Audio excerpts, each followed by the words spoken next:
अस्सलाम वालेकुम and good evening. मैं हूं मेहर बुखारी। मियां नवाज शरीफ ने अबूरी सेटअप की तजवीज़ को मुस्तरद कर दिया है। ज़राए के मुताबिक लीगी रहनुमा में लंदन में मियां नवाज शरीफ के सामने तजवीज़ रखी कि अबूरी सेटअप के लिए पार्टी ने 4 नाम तजवीज़ किए हैं। तजवीज़ देने वाले लीगी रहनुमा ने अबूरी वज़ीर आज़म के लिए अपना नाम सर फहरिस्त रखा और मियां नवाज शरीफ को यकीन दिलाया कि उनको मियां शहबाज शरीफ की तरफ से हमायत हासिल है। ज़राए बता रहे हैं कि अबूरी से वज़ीर आज़म के लिए 3 दूसरे नामों में एक नाम सेंट्रल पंजाब से, दूसरा नाम पोटोहार से, तीसरा नाम कराची से पेश किया गया। मियां नवाज शरीफ ने ना सिर्फ इस तजवीज़ को नामुनासिब करार दिया बल्कि लीगी रहनुमा पर बरहमी का इजहार करते हुए कहा कि आपको इससे पहले मुझसे पूछ लेना चाहिए था। हमें अबूरी सेटअप नहीं बल्कि शफाफ और फौरी इंतखाबात चाहिए। लीगी रहनुमा ने मियां नवाज शरीफ को कायल करते हुए कहा कि अबूरी सेटअप के लिए पाकिस्तान पीपल्स पार्टी और तहरीक इंसाफ के कुछ अरकान भी हमारा साथ देने को तैयार है, मगर मियां नवाज शरीफ ने तजवीज़ मानने से इनकार करते हुए कहा कि हम क्यों किसी से महज इस निज़ाम के लिए टिकट के वादे करें। ज़राए की इस खबर के बाद वफाकी वज़ीर इत्तलात की भी तस्दीक हो गई कि जिसमें उन्होंने दावा किया कि 4 लीगी रहनुमाओं में नून लीग में से रेस का हिस्सा हैं। PMLN के अंदर भी एक बड़ी इंटरेस्टिंग रेस लगी हुई है। 4 जो इनके बड़े लीडर हैं, जब ये किसी से मिलने गए तो चारों ने उनको कहा कि देखें जी, ये नवाज शरीफ ने तो वाकई मुल्क के साथ बड़ा बुरा किया है, आप हमें क्यों नहीं सोचते? नाम आपको पता चल ही जाएंगे। चारों पहली सफ में बैठते हैं, पता ही आप। वफाकी वज़ीर इत्तलात के इस दावे के बाद वफाकी वज़ीर हमाद अजहर ने भी ट्वीट करते हुए कहा कि एक तरफ तो ये खुश आइंद बात है कि नून लीग में 4 अरकान ऐसे भी हैं कि जो अपने आप को शरीफ खानदान से ज़्यादा अहल और क़यादत करने का हकदार समझने की जुर्रत रखते हैं। अलबत्ता इस अज़म का इजहार उनको बंद कमरों में नहीं बल्कि खुलेआम करना चाहिए। क्या सारी उम्र डरते ही गुजार देंगे? वफाकी वज़रा के इन दावों पर गवर्नर सिंध इमरान इस्माइल ने भी इस ख्वाहिश का इजहार किया कि नून लीग से नून निकालें तो अच्छा है, अब नून और शीन के बगैर ही चलना होगा। और आज ही नाज़रीन, वफाकी वज़ीर फवाद चौधरी ने एक बार फिर ट्वीट किया कि अगर नून लीग शरीफ फैमिली से खुद को अलहदा करती है तो ये एक मुस्बत पेशरफ्त होगी। सियासी जमातों को इखलाकी और माली करप्शन की शिकार की आदत को बदलने की ज़रूरत है। नवाज शरीफ हर मुश्किल वक्त में कारकुनों को तनहा छोड़कर लंदन पनागुज़ीर हो जाते हैं। ऐसे लीडर की इज्जत नहीं रहती। नाजरीन, 3 हफ्ते कबल वज़ीर आज़म के मुआविन खसूसी ने एक निजी चैनल पर यह दावा भी किया था कि नवाज शरीफ अब पीछे चले जाएंगे और फैमिली का नया शख्स लॉन्च किया जाएगा। मियां नवाज शरीफ के इस इनकार के बाद यह तय हो गया कि 4 लोग वज़ारत उज़्मा के लिए दौड़ में थे। वफाकी वज़रा ने नून लीग में बगावत के इन दावों के जवाब में राना सनाउल्लाह ने वफाकी वज़ीर इत्तलात से इन 4 लीगी रहनुमाओं के नाम तलब कर लिए। उन 4 आदमियों का नाम लें, कौन आदमी मिलने से गए थे, फिर किससे मिलने गए थे, बताएं ना उसका।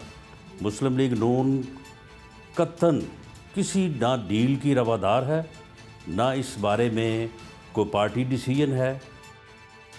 अब से कुछ देर कबल सेनेटर फैसल वाडा साहब ने भी ये इंकशाफ किया कि 4 लोग कौन थे। उन नून लीग के सीनियर 4 रहनुमाओं के नाम फैसल वाडा साहब ने पेश कर दिए। उनका कहना था इन 4 अशखास में से साबिक वज़ीर आज़म शाहिद खाकान अब्बासी, साबिक वफाकी वज़ीर ख़जाना मिफ्ता इस्माइल साहब और साबिक वफाकी वज़ीर एहसन इकबाल और साबिक स्पीकर कौमी असम्बली अयाज सादिक शामिल हैं।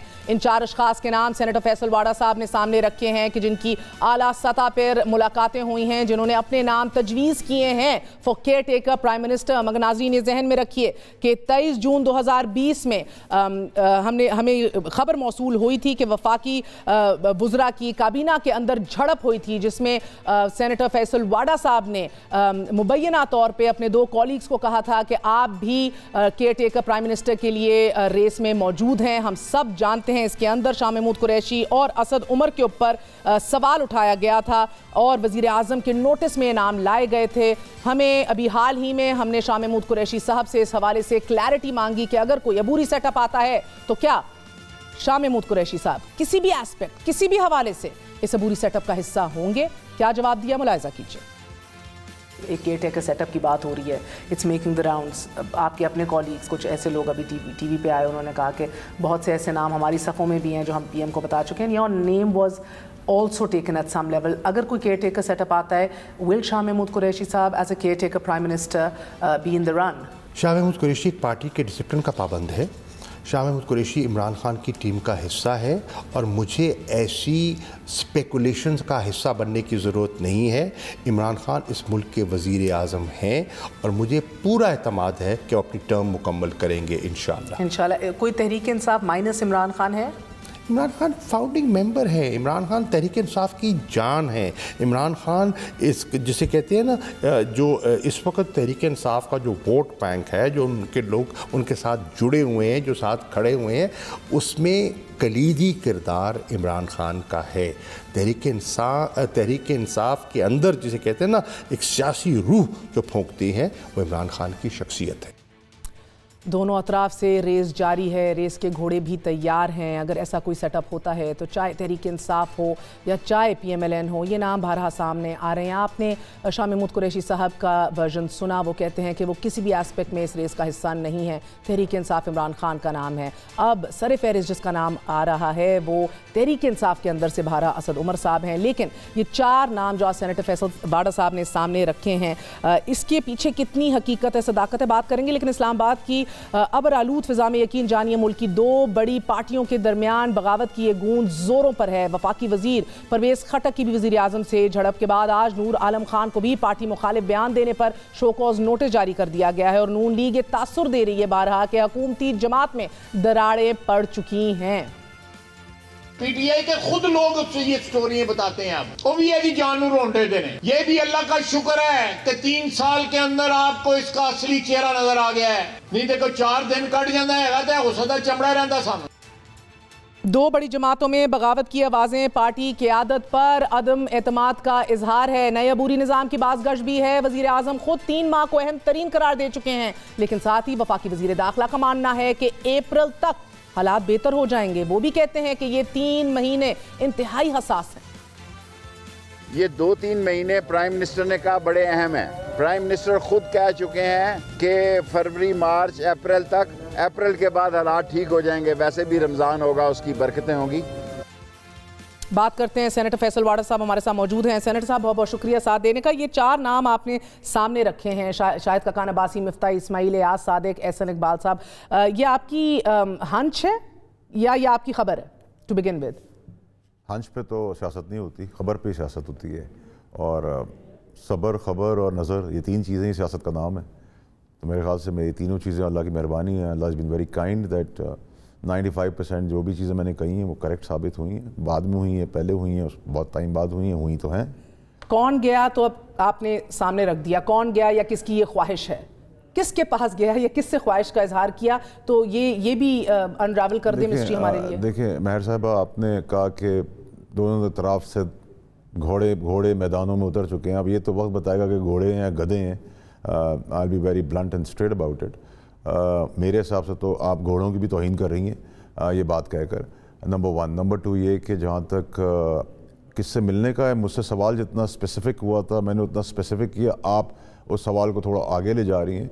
तो यूजुअली 90s की दिहाई की आदत है लोगों को, उनके फ्रोज़न माइंड है, फ्रीज़ हो चुके हैं उनके माइंड। वो समझते हैं आज भी वो इस्टेब्लिशमेंट का जाएंगे, फिर से NRO ले लेंगे और उनको कुछ होगा। लेकिन लोग इवॉल्व करते हैं, इंस्टीट्यूट्स इवॉल्व करते हैं, गवर्नमेंट्स इवॉल्व करती हैं, पॉलिटिशियंस इवॉल्व करते हैं। इवॉल्व होने के बाद किसी के पास ना कोई गुंजाइश है, ना आइन में, ना अदरवाइज़ भी कि कोई चीज़ किसी को ऑफ़र करे। तो ये अपनी खाम ख्याली है, storm in the tea cup है, प्याली के अंदर तूफ़ान है, एक चाय की प्याली के अंदर, नथिंग एल्स। जहाँ तक आपने हमारी, यानी कि ये आप कह रहे हैं कि कोई अबूरी सेटअप आने नहीं वाला, ये आप कह रहे हैं? अल्लाह की ज़ात तो कर सकते हैं। मगर आप माजी में 2020 के अंदर तो आप बरमला काबीना के अंदर भी और बाहर चंद इंटरव्यूज में भी डंके की चोट पे अपने कॉलीग्स का नाम ले चुके हैं जो इस ख्वाहिश मैंने तो आज भी डिनाई नहीं किया। मैं तो बिल्कुल उसी तरह ब्लंटली बोल्डली बोल रहा हूँ कि ख्वाहिश रखने से क्या होता है। तो उनकी आरजू भी अभी इतनी ही मुतहर्रिक है। आरजू सभी की ख़त्म हो जाए तो बेहतर है, क्योंकि आरजू दफन हो जाती है तो बड़ा मुश्किल होता है इंसान के लिए सर्वाइव करना।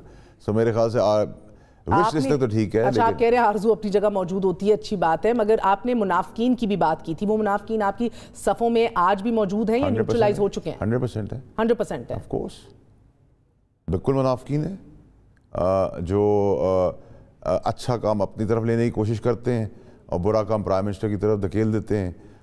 जान जोकन के काम से गायब हो जाते हैं स्क्रीन से, बयानात से और सफ़ा सियासत की हस्ती से, और फिर वो कभी टार्जन होते हैं, कभी वो स्टिकर बॉयज़ होते हैं, कभी वो पोस्टर बॉयज़ होते हैं, कभी वो फेरी टेल्स के अंदर आते हैं, कभी वो कॉमिक्स के अंदर आते हैं। एक तो शाह महमूद कुरैशी साहब ने तो पहली दफ़ा आके और रिकॉर्ड के ऊपर दुरुस्तगी कर दी। आपने देखा, हमने उनसे पूछा, कोई एस्पिरेशन नहीं है। वो कहते हैं तहरीक इंसाफ इमरान खान का नाम है, इमरान खान है तो है। बिल्कुल सही है। इमरान खान साहब आज अगर खुद किसी आदमी को नॉमिनेट कर दें कि ये पार्टी चलाएगा, मैं थक गया हूँ, मैं रिटायर होने जा रहा हूँ, तब भी ये पार्टी नहीं चलेगी।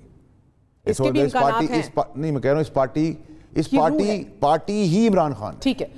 एक और सब इमरान खान के फलसफे पे ही चल रहे हैं और इमरान खान ही के पीछे चलना चाहते हैं। That's about it। वरना तो फिर हर आदमी फन्ने खान और अपने अंदर एक खुद लीडर है। शाह महमूद कुरैशी तो मैं कहूँ is out of the race now. What about Asad Umar? देखिए जी, मैंने आपसे कहा ना कि ख्वाहिशात भी होती है, मुनाफिकीन भी होते हैं, डफर्स भी होते हैं, डम भी होते हैं। ऐसी कि हर ख्वाहिश पे दम निकले।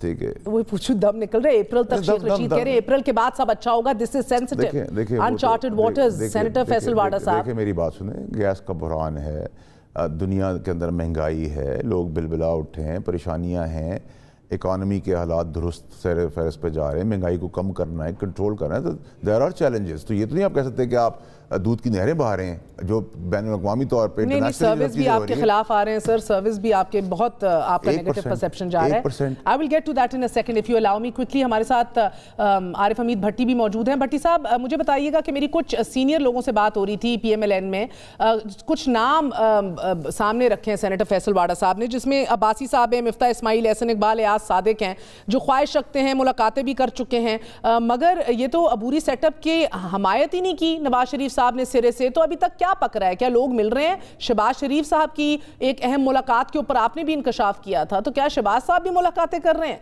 और वो पैरेलल कर रहे हैं? क्या खबरें हैं? बिस्मिल्लाहिर्रहमानिर्रहीम। मैं तो अपनी खबर पे कायम हूं। शहबाज साहब मिल रहे हैं, बाकी ये लगड़ बगड़ कोई भी किसी भी रेस में नहीं। यही एक वहम था, मैं बड़ा अहम था। यही नवाज शरीफ को, इमरान खान को वहम ले डूबेगा। ये भी आपका रिकॉर्ड पे रहेगा कि वो नहीं है तो कुछ नहीं है। भाई हूँ सही है। एक कही गए जुल्फ़कार अली भट्टो चले गए। जुल्फ़कार अली भट्टो कायदे आज़म जिसने पाकिस्तान बनाया, तो इस पार्टी को जिसने बनाया, इमरान खान की जदोजहद अपनी जगह बहुत ठीक है, बड़ी बेहतर की। लेकिन अब जिस दिन शहबाज शरीफ के मामला काफी हद तक तय हो गए थे, नवाज शरीफ ने रास्ते में डांग मार के उसको तोड़ दिया। अभी वो जोड़ने की कोशिश की जा रही है। जो ये चार नाम है, ये किसी रेस में नहीं, असद उमर हो, मुफ्ता इस्माइल हो, ये मैटर ही नहीं करते। मैटर करेगा इमरान खान, आसफ अली जरदारी और नवाज शरीफ और शहबाज शरीफ। बाकी ये बेचारे झूले लेने दे। इनका क्या है? फैसल वाडा हमारा भाई और मुझे इससे प्यार है PTI में सबसे। ये मेरे खिलाफ भी बोलेगा तो मैं हक में हूँ। इसके साथ खुद भी आपकी हो रही है। ये बोल नहीं, सवाल कुछ और है ना भट्टी साहब। सवाल ये कि अबूरी झूले के ऊपर झूला लेने के लिए बैठ सकता है इनमें से कोई? वैसे तो सीट मोहम्मद अब्बासी साहब भी थे, सीट मोहम्मद थे इनिशियली। भट्टी साहब, अगर आपकी इजाजत हो, क्योंकि भट्टी साहब के आगे ना मैं बात कर सकता हूँ ना मेरी जरूरत है। मेरे भट्टी साहब बड़े भी हैं, सीनियर भी हैं। भट्टी साहब ने बिल्कुल, मैं ही एग्जैक्टली कह रहा हूँ कि ये उस झूले पे बैठने के लिए नन्हे मुन्ने जो हैं उछल रहे हैं, कूद रहे हैं, हर किस्म की रंगीन टोपी करके हंसाने की कोशिश कर रहे हैं, गाने बजा रहे हैं, जो है वो हर पॉसिबल चीज़ कर रहे हैं। लेकिन वो सही कह रहे हैं कि मैंने आपको इंट्रो में कहा कि आपने घोड़ों की भी तौहीन कर दी। घोड़े गधे रेस में हैं, तो घोड़ों की रेस में गधे का कोई काम नहीं होता। अगर गधा अपने आप को समझ ले कि मैं घोड़ा हूँ, तो फिर तो घोड़े को मर जाना चाहिए। तो वही भट्टी साहब भी कह रहे हैं और वही मैंने अभी आपको कहा। भट्टी साहब स्पॉट ऑन। मैं आपको एक बात बताता हूँ। किसी ने कहा कि फलाना घोड़ा बड़ा जबरदस्त है। उसने कहा क्या बात है? उसने कहा देखा उसकी शक्ल कैसी खूबसूरत है? उसने कहा बड़ी जबरदस्त है। उसने कहा रंग कैसा है? उसने कहा क्या बात है? उसने कहा घोड़े को थोड़ा सा चल के दिखा, वो लंगड़ाने लग पड़ा। उसने कहा फिटे मुंह तेरा। और घोड़े की चाल देखते हैं, शक्ल नहीं देखते। तो ये चारों लंगड़े घोड़े आपने बताए हैं। मैं आपको कह रहा हूं, अगर कुछ मैटर करता है, अगर इमरान खान सबको दिन में ख्वाब से डर लगता है, तो वो शहबाज शरीफ है, जिन्हें वो इन एवरी कंडीशन गिरफ्तार करना चाह रहे हैं। नवाज शरीफ ने इंटरम सेटअप पे इनकार कर दिया। उन्होंने कहा पहले मुझे और मरियम को मिनिमम बेगुनाह कराया जाए, फिर जनरल एक्शन की बात की जाए। बाकी हर आदमी की साथी की अपनी राइट है, उसकी अपनी इंफॉर्मेशन है। मैं तो किसी को झूठा नहीं कहूंगा, लेकिन मैं अपनी खबर पे कायम रह रहा हूं। इमरान खान साहब ये जो 3 महीने है ना, ये उन्हें अपोजिशन से कोई खौफ नहीं है, बिल्कुल बेसलेस बात है। अपोजिशन की तो पोजीशन ही कोई नहीं है। पीपल्स पार्टी ने पिछले 8 दिन पहले जरदारी साहब ने अपने लिए चीज मांगी है कि मुझे जनूबी पंजाब से कोई 15 या 20 इलेक्टेबल दे दे केपी के में और बलूचिस्तान में मैं कोई ट्रैची टूची भेज रहा हूँ, मैं ले लूंगा। तो वो तो अपोजिशन में नहीं है। इमरान खान साहब दरअसल एक फैसला नवंबर से रिलेटेड अब करना चाह रहे हैं मई में। अगर इमरान खान की मर्जी के मुताबिक बसात बिछ गई, जिसे दूसरे नहीं बिछने दे रहे, 3 बड़े, मैं 3 बड़ों का नाम ले रहा हूँ, ये नोट रख ले। उन्होंने कहा भाई जो इमरान चाह रहा वो नहीं होगा। इमरान अगले इलेक्शन की तैयारी कर रहे हैं। ये जो 3-4 महीने कह रहे हैं ना इस इलेक्शन में, उन्हें अभी तक कोई खौफ नहीं है। मेरी इंफॉर्मेशन है, इसमें मैं कायम हूँ। और इमरान ने एक बड़ी अहम तरीन, शहबाज शरीफ ने अहम तरीन शख्सियत के बहुत करीबी अजीज से मुलाकात भी की है और उन्होंने उसको कन्विंस करने की कोशिश भी की है। क्या कन्विंस किया है कि नवाज शरीफ और मरियम को बाहर जाने दिया जाए या खामोश रहने दिया जाए और मैं कमान संभालूंगा, ये कन्विक्शन? ये, लेकिन उन्होंने कहा कि जी इलेक्शन पूरे चाहिए, ये इंटरम 1.5 साल की हुकूमत नहीं आएगी, क्योंकि 1.5 साल में कोई भी इस पुरानी हुकूमत का वजन उठाने के लिए तैयार नहीं है। हालात तो ऐसे हैं। आपको पता है अप्रैल में रमजानुल मुबारक शुरू हो जाएगा, बिल्कुल। उसके बाद ये सारी तैयारी हो रही है नवंबर के लिए। अगर जिसने अपने पांव पे कायम रहा वो बेहतर होगा। और बेचारी अपोजिशन की फिक्र ना करें, बल्कि इस बात का जिक्र ही ना करें अपोजिशन कहीं मैटर कर रही है। ठीक है, मुझे ये सेनेटर साहब से पूछने थे, बिकॉज सेनेटर साहब वो वाहिद 2 लोगों में से थे काबीना में बशमूल फवाद चौधरी जिन्होंने नवाज शरीफ को बाहर भेजने के हवाले से भी बड़ी जिद की थी कि नहीं भेजा जाए, किसी सूरत ना भेजा जाए। उल्टा पड़ गया, वापस लाने के लाले पड़ गए। बरतानिया से भी राब्ता हो रहा है, उनका विजिट वीज़ा रिजेक्ट हो गया, मगर फिर भी पार्टी पर जिद है, जब वो खुद फैसला करेंगे तो वो आएंगे। बट द फैक्ट में सेनेटर साहब कि अगर शहबाज शरीफ सबसे बड़ी थ्रेट है इमरान खान के लिए, विच सर्विस बताते हैं, ऑन ग्राउंड समझ आती है, पॉलिटिकली लॉजिकली समझ आती है, तो क्या ये मुमकिन है कि आपसे बाला ये भी फैसला हो जाए कि वाकई कोई अंडरस्टैंडिंग सेट हो जाए कि अगर मरियम और नवाज शरीफ साहब थोड़ी देर के लिए खामोश रहेंगे, लेने दिए जाए शहबाज शरीफ साहब? ये तो जब नवाज शरीफ जा रहे थे तभी मैंने आपको उनके रिकॉर्ड का हिस्सा बनाया था कि उस वक्त ये भी फरमाइशी प्रोग्राम था मरियम नवाज का कि वो इलाज कराने चली जाएंगी और शहबाज शरीफ उसके पीछे इलाज कराने चले जाएंगे। जब उनकी कमर का दर्द हुआ, उस कमर के दर्द के बाद उन्होंने 4 घंटे की तकरीर की असेंबली में खड़े होकर। तो हमने ये कहा था उस वक्त वज़ीर आज़म को, बड़ा खुलेआम स्ट्रेट का हेड ऑन कहा था कि अगर तो ऐसा हुआ कि मरियम को आपने भेजा तो फिर हम पहले करेंगे फिर सोचेंगे बाद में। That means that We will not be in anybody's control। बुरा ना मनाइएगा सेनेटर साहब, आप इन फरमाइशों का इकरार करते हैं, इंकशाफ करते हैं, ये की किससे जाती हैं ये आप नहीं बताते, और उनका हाथ अभी किस पे ये आप नहीं बताते। देखिए हमारे ऊपर तो अल्लाह का हाथ है और अल्लाह का हाथ ही हम पे है। 90s की दिहाई के अंदर एस्टेब्लिशमेंट का हाथ होता था और रोल भी होता था। आज भी लोग ये समझते हैं और एक्सपेक्ट करते हैं कि एस्टेब्लिशमेंट इंटरवीन करेगी और एस्टेब्लिशमेंट का हाथ आएगा तो कुछ होगा। तो ना तो एस्टेब्लिशमेंट ऐसा कोई प्ले अराउंड कर रही है, ना एस्टेब्लिशमेंट ऐसी कोई डील करना चाहती है, ना एस्टेब्लिशमेंट अपनी डोमेन से बाहर जाना चाहती है। वो अपनी आईनी हद के अंदर काम कर रही है। एक डिले ऑफ अपॉइंटमेंट के ऊपर एक तमाशा खड़ा हुआ, उसको कहाँ से कहाँ ले गए। करिए सेनेटर शेख रशीद साहब को याद, सेनेटर कह रही हूँ शेख रशीद साहब याद दिलाने लगी थी। वो कहते हैं कि इमरान खान के सर पे जिसका हाथ है, शेख रशीद वजीर दाखिला कमो बेशतर 15 जमातों में रहे, 10वीं या 11वीं दफा मिनिस्टर बने। उन्होंने कहा कि अपोजिशन कोशिश कर रही है कि जिनका उन पे हाथ है उनका आ जाए, गले चले जाएगा। आज फवाद चौधरी साहब ने भी यही कहा, 4 बंदे गए, इनमें से किसी में इतनी जुर्रत नहीं है उन बंदों का नाम दे, इतनी जुर्रत नहीं है। ये आप कह रहे हैं कि एस्टेब्लिशमेंट इंटरफेरेंस नहीं कर रही, तो ये कड़वा सच है। क्या DGISI पे फटा नहीं पड़ा? क्यों 1 महीने की बाद की डेट दी? अगर ये है ही कुछ नहीं ऐसा तो भाई DGISI तो वाशिगाफ लोग तो मैं कह चुका। शहबाज गिल साहब कह रहे हैं वो 4 के लिए NRO मांग रहे हैं, माइनस शरीफ फैमिली। अब मुझे बताए इनमें से किसकी बात है सच मालूम कोई? तो खुद वजीर आज़म कहते हैं एक मुजरम को बेगुनाह करने के लिए हिकमत अमली बनाई जा रही है। वजीर आज़म किसको कह रहे हैं? चलो मुझे ये नाम बता दे, कोई एक नाम तो ये बता दे ना। जमात है, वजीर आज़म चीफ एग्जीक्यूटिव है, अगर वो डरते हुए किसी का नाम नहीं ले रहे, महर बुखारी और आरफ हमीद भट्टी क्यों गलती हुई के आ गया है?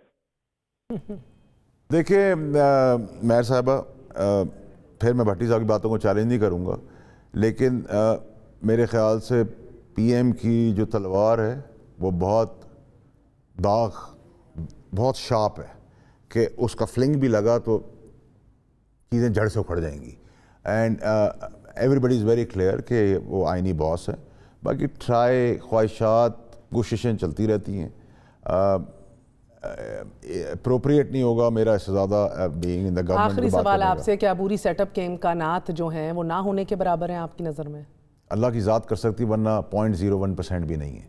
ये सिर्फ ब्रेकिंग न्यूज़ और जिंदा रहने की ख्वाहिशात हो रही हैं, एक ऐसी और घोड़ों की रेस में गधों को कोशिश हो रही है। मैं आपके सामने थोड़ा सा आपका हालिया जो आपका रियलिटी है वो रख दूं। नाजरीन, आप अपनी टीवी स्क्रीन पे भी देखेंगे हालिया एक सर्वे के अंदर बरसर इक़्तिदार पाकिस्तान तहरीके इंसाफ की मकबूलियत, उसकी पॉपुलैरिटी में 4% कमी जाहिर की गई है। सियासी जमातों की अवामी हमायत को बुनियाद बनाकर साल 2018 और साल 2022 की मकबूलियत का जायजा लिया गया। नाज़रीन, इस सर्वे के मुताबिक तहरीके इंसाफ की 2018 की मकबूलियत में 4% कमी देखने में आई है।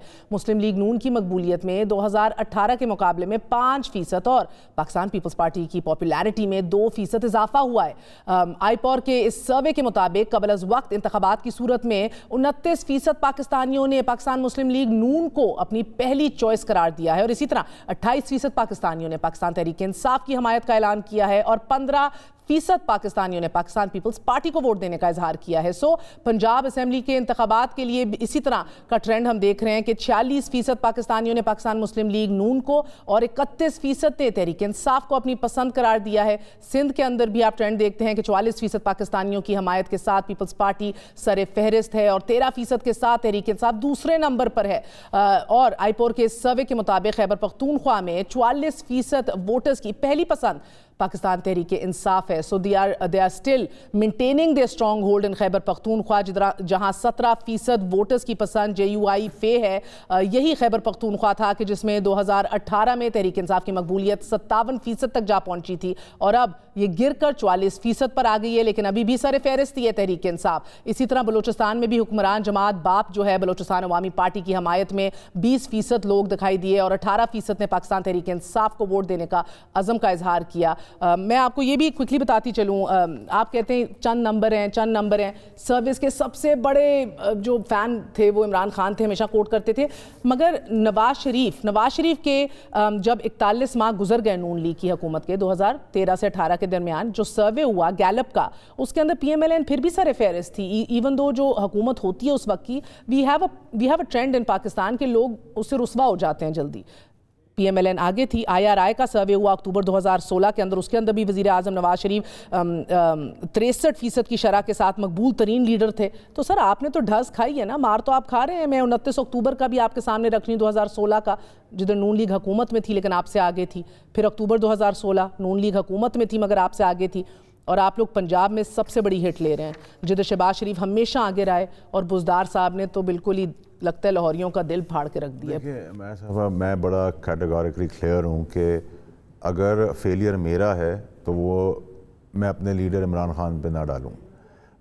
So yes, we've got challenges, we've got problems, we've got incompetent people, we've got liars around, इसमें कोई शक नहीं। हमें बहुत सारी और भी चैलेंजेस हैं, महंगाई का चैलेंज है, इकॉनमी का चैलेंज है, ये सारे चैलेंजेस हैं, लेकिन ये चैलेंजेस हमें एक तो विरासत में मिले, फिर कोविड की वजह से इंटरनेशनली जो सिनेरियो बना। लेकिन हैविंग सेड दैट, आप देखेंगे कि ऐसे अप्स एंड डाउन्स आते रहते हैं पार्टीज़ के अंदर, और मैं ये नहीं कह रहा कि दूध की नहरें बहा दी और बहुत ही आइडियल सिचुएशन है तहरीक इंसाफ की गवर्नमेंट के अंदर। प्रॉब्लम्स हैं, गरीब आदमी की वजह से हम प्रेशर में नहीं है, प्लीज़ अंडरस्टैंड, हम प्रेशर में नहीं है, हमें एहसास है, फ़र्क है। वो प्रेशर में आते थे कि वो अपनी आमदनी करें, हम ऐसे में एहसास है। आपने इस एहसास के तहत कोई बड़े फैसले अप्रैल तक ना लिए, जो इमरान खान कहते हैं अगले ये 3-4 माह बड़े इंपॉर्टेंट हैं। देखिए मेरे ख्याल से प्राइम मिनिस्टर, मेरे ख्याल से देखिए प्राइम मिनिस्टर इसी महीने 14% से आगे चली जाएगी आपकी इन्फ्लेशन। देखिए आप हेल्थ कार्ड को माइनस कर रही हैं, जो इंटरनेशनली भी बहुत सारी तरक्की याफ्ता मुल्क भी नहीं पूरे कर सकते। इन हालात में भी पाकिस्तान में तहरीक इंसाफ की गवर्नमेंट ने वो आपको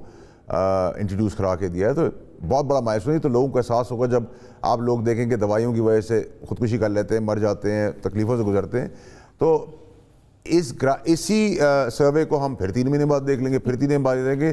पाकिस्तान में तो हर चीज़ 3-3 मिनट बाद बदल जाती है।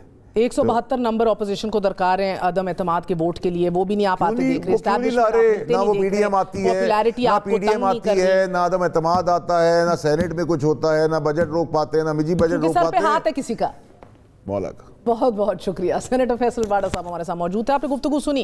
नाज़रीन, आपको प्रोग्राम में आगे बढ़ते हुए बताते हैं, सानेह मरी पर कायम की जाने वाली 5 रुकनी इंक्वायरी कमेटी ने अफसरान और जिंदा बच जाने वाले सियाहों के बयानात को कलम बंद करके रिपोर्ट मुकम्मल कर ली है। ये रिपोर्ट जो है इस वाक़े का जिम्मेदार इंतजामिया को करार दे रही है। रिपोर्ट के मुताबिक सानेह मरी इंतजामिया की गफलत और लापरवाही की वजह से पेश आया और इंतजामिया ने महकमा मौसमियात की वार्निंग को मुसलसल नजरअंदाज किया। 5 दिन बर्फबारी के बाद रास्तों को 2 रोज ताखीर से बंद किया, जबकि बर्फ हटाने वाली मशीनरी एक जगह खड़ी रही और अमला गायब था। इंक्वायरी कमेटी ने 7 रोज में इंतजामी महकमों के 30 से ज्यादा अफसरान के बयानात कलमबंद किए और उनकी जानिब से उठाए गए इकदाम का जायजा भी लिया।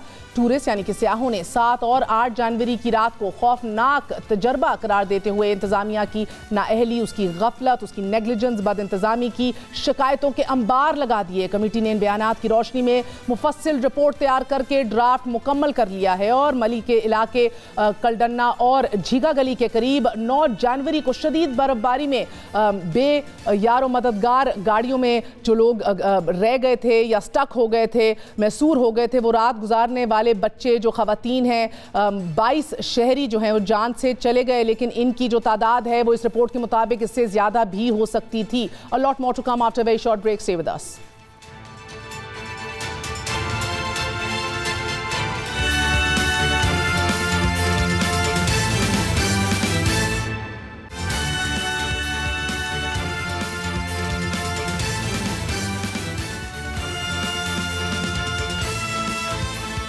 एक 110 सफ़ात पर मुश्तमिल पहली कौमी सलामती पॉलिसी का ऐलान कर दिया गया है कि जिसमें से 62 सफ़ात अवामी वर्जन के तौर पर जारी किए गए हैं। हुकूमत पॉलिसी को अपनी कामयाबी गर्दान रही है, जबकि मुस्तकबिल में पुरअमन पाकिस्तान की जमानत भी करार दे रही है। इसी के साथ साथ हम देख रहे हैं कि 62 सफ़ात पर मुश्तमिल अवामी वर्जन दस्तावेज में कौमी हमआहंगी, मुईशत, दिफा, दाखिली सलामती, खारजा पॉलिसी और इंसानी सलामती के बाब शामिल हैं, मगर पॉलिसी में मुआशी तहफ़्फ़ुज़ के जरिए रवायती और इंसानी सिक्योरिटी को जोड़ा गया है, जबकि जमहूरी अमल को कौमी सलामती पॉलिसियों के तसलसल के लिए अहम करार देते हुए कहा गया है कि सियासी इख्तलाफात से मुतासिर हुए बगैर अहम अमूर पर वसी इत्तफाक राय पैदा किया जाना चाहिए। लेकिन बदकिस्मती ऑपोजिशन इसको सिरे से रिजेक्ट कर रही है। शाहिद खखान अब्बासी ने आज क्या कहा, मुलाहिजा कीजिए। जहाँ तक नेशनल सिक्योरिटी पॉलिसी का ताल्लुक है, आप उस पॉलिसी को पढ़ लें, उसमें लिखा हुआ है कि हमने 70 या 120 इदारों और लोगों से मुशावरत की। उस मुशावरत में पार्लियामान का नाम नहीं है। झूठ बोलने से पहले अपने ही कागजात पढ़ लिया करें कि लिखा हुआ क्या है।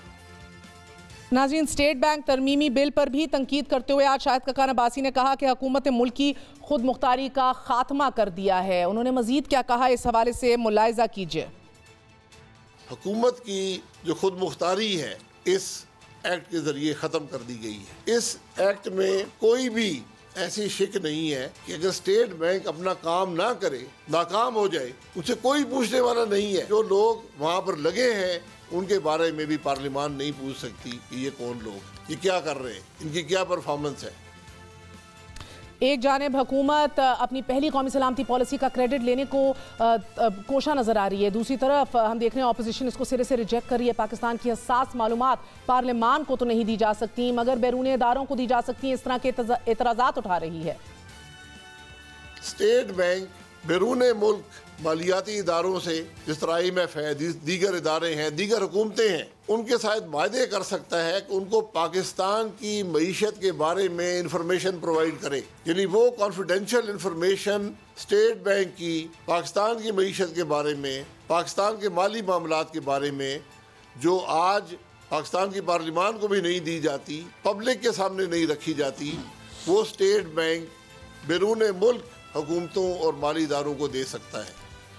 हुकूमत और अपोजिशन के दरमियान खलीज गहरी होती चली जा रही है। हसास तरीन मामलात पे बात करते हैं। खुर्रम दस्तगीर हमारे साथ मौजूद हैं। आप साबिक वफाकी वजीर रह चुके हैं, minister commerce, defence and foreign affairs. Dastgir साहब बहुत बहुत शुक्रिया। पहले तो बताइएगा, ये कौमी सलामती पॉलिसी जो है इसको क्या आप अब पार्लियामान में रखे जाने के ऊपर इन्हिसार कर रहे हैं, डिमांड कर रहे हैं इस बात को, या सिरे से ओन ही नहीं कर रहे? जी, ये हमारा पुरजोर मुतालबा है कि उनके बड़ी एक दिलचस्प सूरत हाल है। और क्योंकि हुकूमत ने, चूंकि उर्दू में तर्जमा इशू नहीं किया, लेकिन जो मेरे सामने अल्फाज है उन्होंने कहा है कि ये citizen centric comprehensive national security framework है, यानी शहरियों के ऊपर इसका इन्हिसार और दारोमदार है। लेकिन उन शहरियों के जो मुंतखब नुमाइंदे हैं उनसे ये शेयर नहीं किया गया। पूरी एक लिस्ट इन्होंने लिखी हुई है अपने पैराग्राफ में कि जी हमने हुकूमतों से कंसल्ट किया, मिनिस्ट्री से, गिलगित बल्तिस्तान से, आजाद कश्मीर से, एक्सपर्ट से। अगर किसी से मुशावरत नहीं की तो वो अवाम के मुंतखब नुमाइंदों से नहीं की। तो ये तो पहले जुमले पर ही ये नेशनल जो सिक्योरिटी पॉलिसी है इसको हम ना ही ओन करते हैं, क्योंकि इस पर मुशावरत नहीं की गई। सिर्फ एक इजलास कहा गया जिसमें हमें इतला दी जानी थी कि ये क्या पॉलिसी है। और हमें तो ये नजर आया है, जो हम अभी तक पढ़ पाए हैं, कि एक खस्ता हाल और कमजोर हुकूमत ने खोखले अल्फाज पर मुश्तमिल एक पॉलिसी इशू कर दी है।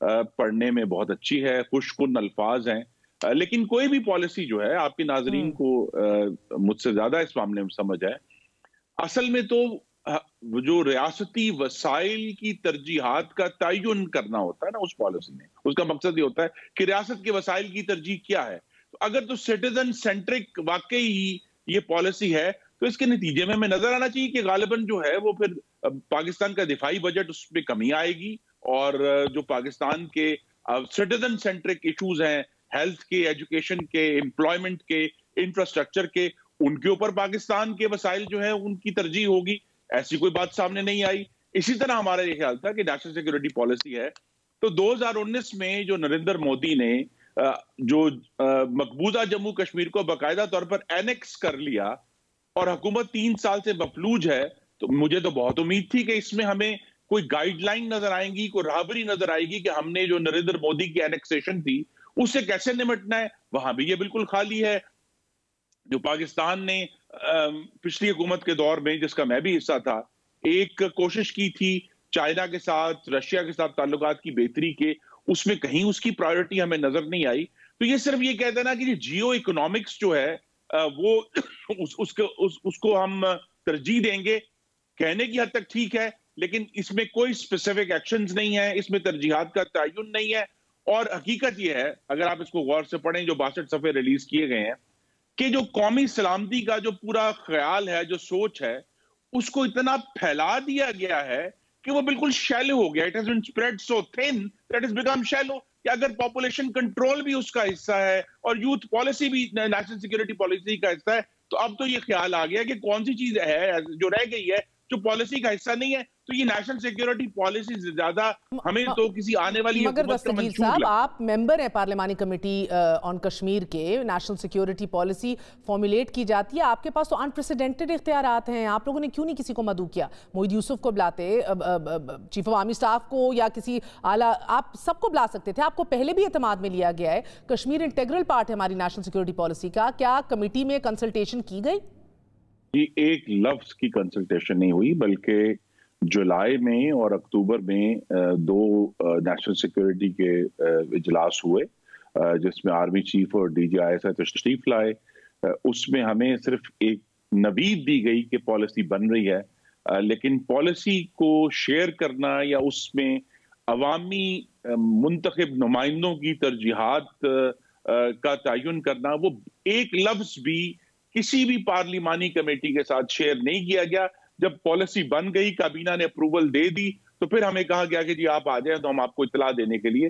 तो पार्लियामान के जो अरकान हैं वो इतला देने के लिए नहीं, वो मुशावरत के लिए हैं, वो डिलिब्रेशन के लिए हैं, वो इस पॉलिसी के जो मुख्तलिफ मुज़मरात है उस पर सोच के लिए हैं। तो हमें तो ये अगर अंग्रेजी में इस्तेमाल कर सकूं तो it's a compendium of cliché.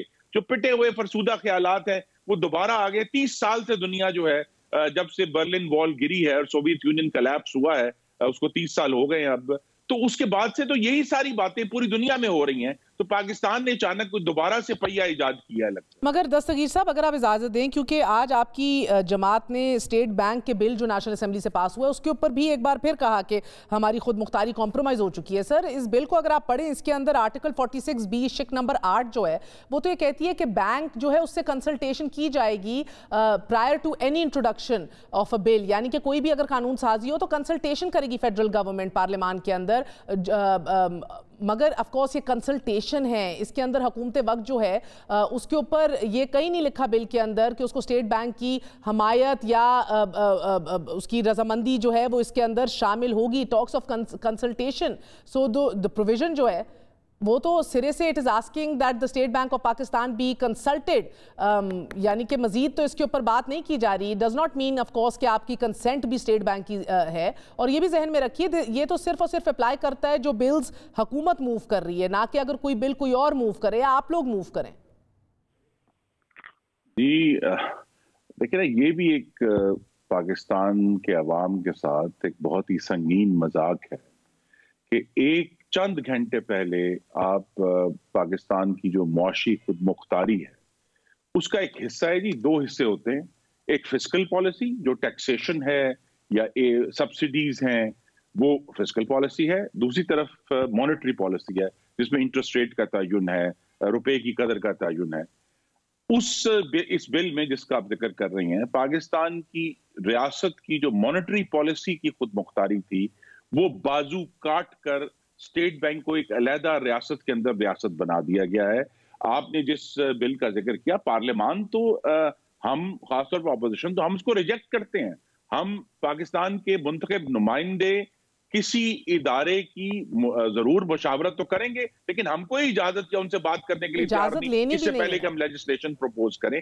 इसी तरह आपने जो अगर आप आगे जाएंगी उस कानून में फाइन प्रिंट पढ़ेंगी तो स्टेट बैंक के तमाम जो अहलकार हैं उनको कानून से इस्तिस्ना दे दिया गया है कि जी इनके ऊपर कोई कोर्ट केस नहीं हो सकता, इनके फैसलों को चैलेंज नहीं किया जा सकता। और जहां वो पार्लियामान को साल में 4 दफा रिपोर्ट सबमिट करते थे, अब वो 2 दफा सबमिट करेंगे। दो बातें, बिल्कुल ये मुशावरत ही इसके अंदर हिस्सा है, इजाजत नहीं है।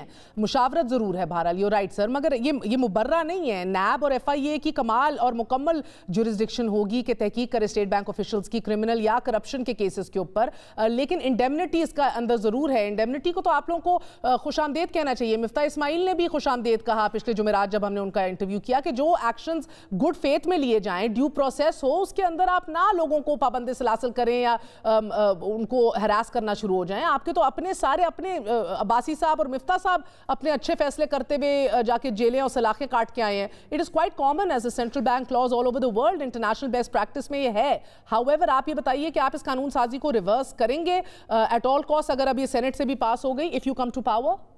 जी हम इसको करेंगे। देखिए ये IMF इस किस्म की लेजिस्लेशंस बहुत कई दिहाइयों से पाकिस्तान के ऊपर थोपने की कोशिश कर रहा है। बिलाखिर उन्हें एक ऐसी कमजोर और खस्ता हाल हुकूमत मिल गई जिसने ये सौदा उनसे कर लिया $1 अरब के लिए। तो ये बहुत अरसे से वो कोशिश करते हैं कि जी हम जो काम अमेरिका में नहीं हो सका या दूसरे एडवांस कंट्रीज में नहीं, वो पाकिस्तान को IMF प्रेशर डालकर वो कहते हैं कि जी आप खुद मुख्तार कर दें। पाकिस्तान एक तरक्की पजीर मुल्क है और उसकी रियासत के पास, हुकूमत के पास तमाम जो टूल्स हैं, जो औजार हैं डेवलपमेंट के लिए, वो अवेलेबल होनी चाहिए। अब हमसे इस वक्त जो कानून पास हुआ है, हम सेनेट में कोशिश करेंगे उसकी भरपूर मजामत करें और उसको वहां उसे डिसअप्रूव करवाएं। लेकिन इस वक्त तो रियासत के पास वो टूल नहीं रहा कि जिसके जरिए वो अपनी पॉलिसी का तयन कर सके। तो मुस्लिम लीग नून की हुकूमत अगर अल्लाह ताला के करम से और आवाम की हमायत से आती है तो इंशाल्लाह हम इसको रिवर्स करेंगे, क्योंकि IMF को आपने उनके साथ अपने सोच और अपने ख्याल के मुताबिक डील करना होता है। IMF ये नहीं कहता कि जनाब आप ये कर दें, आप वो कर दें। वो तो मैक्सिमम आपके ऊपर प्रेशर डालेंगे। ये हुकूमत की अहलियत के ऊपर है कि वो कितना दबाव बर्दाश्त करते हैं। और ये बात अब पाकिस्तान के अवाम पर वाज़ेह है कि इमरान खान की हुकूमत में पाकिस्तान चलाने की खुर्रम दस्तगीर साहब, कटिंग टू द चेस, 4 अहम सीनियर लोग आपके मुबैना तौर पे इस्टेब्लिशमेंट से और अस्करी हुकाम से मिलकर आए हैं, but not getting into that detail. Sir मुझे बताइएगा कि क्या आपकी जमात को अगले इलेक्शन में जल्द आए, देर आए, टाइमली आए, कौन लीड करेगा? मरियम साहिबा करेंगी? शहबाज शरीफ साहब क्या पार्टी को लीड करेंगे अगले इलेक्शन में? Is Shehbaz Sharif the prime minister candidate? जी, इसमें कोई शक नहीं, वो पार्टी के मुंतखब सदर हैं, लीडर ऑफ द ऑपोजिशन है, और leader of the opposition shadow prime minister होता है, तो वही पार्टी को लीड करेंगे।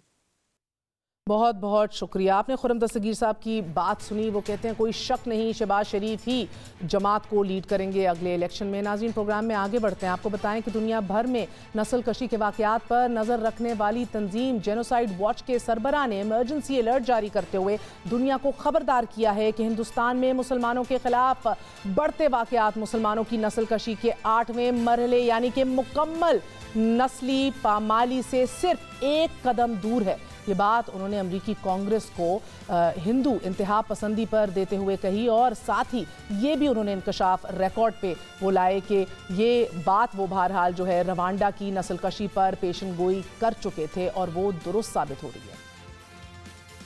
It is polarization, which includes this anti-Muslim hatred, and it is the kind of preparation that we are seeing right now, where this dehumanization is being preached.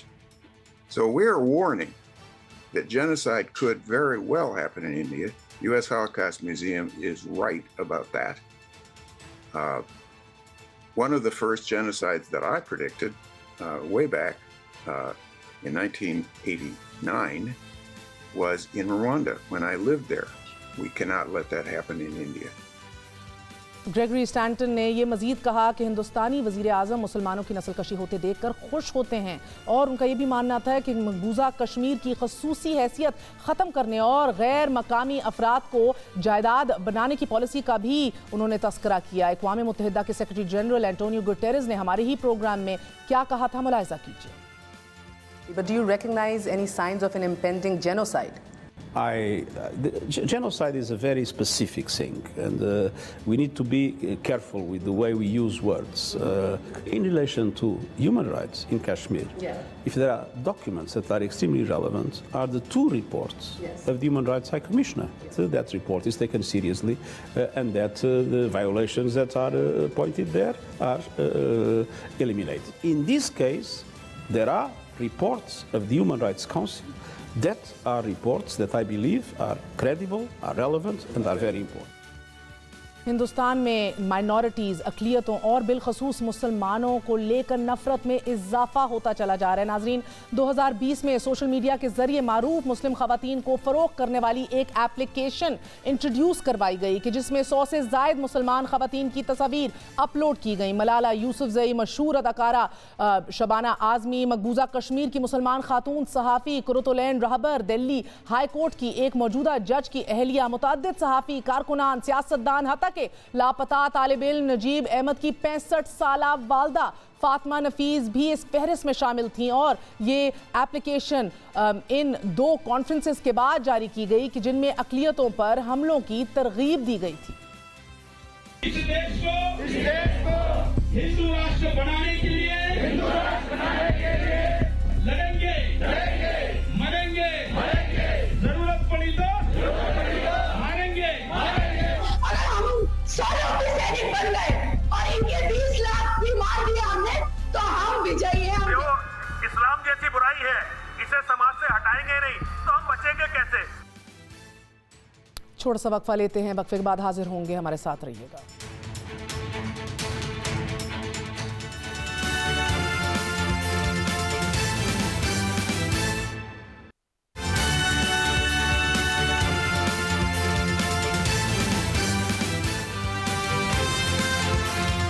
Noor Muqaddam case में मरकजी मुल्जिम ज़ाहिर जाफ़र के अनोखे हरबे तवातर से जारी है। नाजरीन, आज मुल्जिम ज़ाहिर जाफ़र को पुलिस ने जब अदालत में पेश किया तो उसे कुर्सी पर उठाकर अदालत में लाया गया और वो अजीब व गरीब किस्म की आवाज़ें भी निकाल रहा था। ये वीडियो अभी आप देख भी रहे हैं। मुल्जिम के वकील अदालत को ये बात साबित करते रहे कि ज़ाहिर जाफ़र की जहनी हालत जो है वो ख़राब हो चुकी है। मुल्जिम के खुद को जहनी मरीज साबित करने के ये हथकंडे शुरू दिन से जारी हैं। मुल्जिम ने मौका वारदात पर ही पुलिस के सामने ये कहना शुरू कर दिया था कि ये इंसान नहीं गुड़िया है। पहले पहल अदालत पेशी पर रवानी के साथ अंग्रेजी बोलकर अदालत को ये बावर करवाने की कोशिश की गई कि उसके हाई सतह के ऊपर अपने फॉरेन कनेक्शंस हैं, रिलेशंस हैं, मगर फिर चंद दिन जेल की हवा खाने के बाद यही जाहिर जाफर रवानी के साथ उर्दू भी बोलना सीख गया। बिला इजाज़त अदालत में बोलने की कोशिश और ऊंग पटांग हरकतों से खुद को जहनी मरीज साबित करने की इस कोशिश में मुल्जिम जाहिर जाफर ने एक बार तो जज को ही मुखातिब करके पूछा कि मुझे बताइए कि फैसला होने में मजीद कितने दिन लगेंगे, माफ़ी दें या फिर फांसी, जेल में नहीं रह सकता। एक पेशी पर अदालत में किसी हमजा नामी शख्स को पुकारना शुरू कर दिया। अदालत में अंग्रेजी बोलते बोलते एक बार अदालत से यह भी कह दिया कि मैंने अपनी ज़िंदगी में इतने इनकॉम्पिटेंट यानी कि नाअहल अफराद नहीं देखे।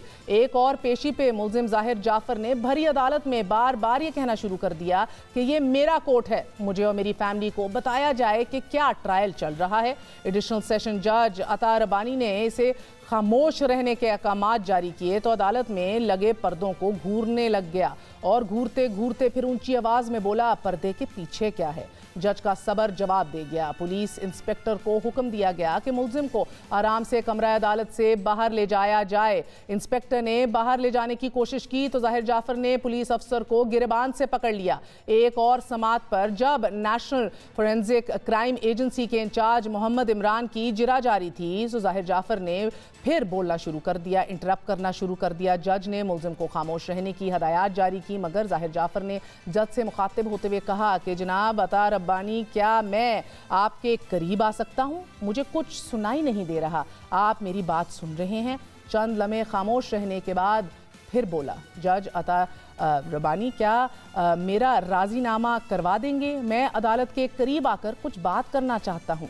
मुल्जिम जाहिर जाफर के ये बहुत से लोगों के करीब ये ड्रामे हैं, इसको रिपोर्ट किया जा रहा है। सोशल मीडिया के ऊपर एक आउटपोरिंग देखने को मिल रही है, ये हथकंडे करार दिए जा रहे हैं। हर समात पर मुल्जिम नए से नए ड्रामे के साथ वारिद होता है और आज हमने देखा कि इसको एक व्हील चेयर पे या कुर्सी उठा कर लाया जा रहा था और वो अजीबोगरीब किस्म की आवाज़ें निकाल रहा था। देखना यह है कि निज़ाम इंसाफ मुल्जिम के इन तमाशों से क्या नतीजा बरामद करता है। लेकिन एक बात बहरहाल तय है कि मुल्जिम के तमाशों से इसे कोई रिलीफ मिल गया तो फिर बहरहाल ये जहन में रखिएगा, इस निज़ाम इंसाफ के साथ बड़ा तमाशा होगा। लोग बहुत बड़े बड़े सवाल उठाएंगे, लोग आसानी से इसको भूलेंगे नहीं। नाज़रीन, प्रोग्राम में आगे बढ़ते हुए आपको बताते चले, पिछले 24 घंटों में 227 हेल्थ केयर वर्कर्स में कोरोना की तस्दीक के बाद NCOC का हंगामी इजलास हुआ। आज मुल्क में कोरोना की बढ़ती शरह, वैक्सीनेशन और अवामी मकामात समेत तालीमी इदारों में SOPs पर अमल दरामद का जायज़ा लिया गया और इजलास में यह भी कहा गया कि मुल्क भर में कोरोना वायरस 24 घंटों में 7 अफराद निकल चुका है, जबकि 781 मरीजों की हालत तशवीशनाक है। इजलास में 10% या इससे जायद कोरोना केसेस वाले इलाकों में नई SOPs लागू करने का भी फैसला कर लिया गया है। 12 साल से कम उम्र की बच्चों के क्लासेस के अंदर जाने के ऊपर भी पाबंदी लगाई है। If they are not vaccinated 50% हाजिरी के साथ उनकी अटेंडेंस होगी। बगैर वैक्सीनेशन बच्चों को स्कूल आने की इजाज़त नहीं दी जाएगी। और इजलास में ये भी कहा गया कि स्मार्ट लॉकडाउन या फिर एक दिन छोड़कर स्कूल खोलने जैसे फैसले जो हैं वो सूबों की मुशावरत से होंगे। आपने देखा है कि माजी के अंदर भी इसके ऊपर कंट्रोवर्सी रही है, पर एक बार फिर मुशावरत की बात की जा रही है। मुल्क भर में कोरोना वायरस की शरह 10% तक जा पहुंची है, जबकि कराची में वायरस की शरह सबसे ज़्यादा 35% तक रिकॉर्ड की गई है। अब तक कराची में वैक्सीनेशन की शरह 40 से 50% है। मुल्क में वैक्सीनेशन की 100% शरह को अब तक यकीनी नहीं बनाया जा सका अनफॉर्चुनेटली। और बहैसियत एक ज़िम्मेदार शहरी, responsible citizen of this country, अपनी हिफाजत हमारी अपनी ज़िम्मेदारी है। इस ज़िम्मेदारी को भरपूर तरीके से अदा कीजिए। ये वायरल जो है ये बड़ी तेज़ी से फैलता है, ट्रांसमिट होता है। कोशिश कीजिए कि मास्क ऑन रखिए, हाथ साफ रखिए, एक बार फिर सोशल डिस्टेंसिंग इख्तियार कीजिए, अपने आप को महफूज रखिए। दुआओं में याद रखिएगा। गुड नाइट, अल्लाह हाफिज़।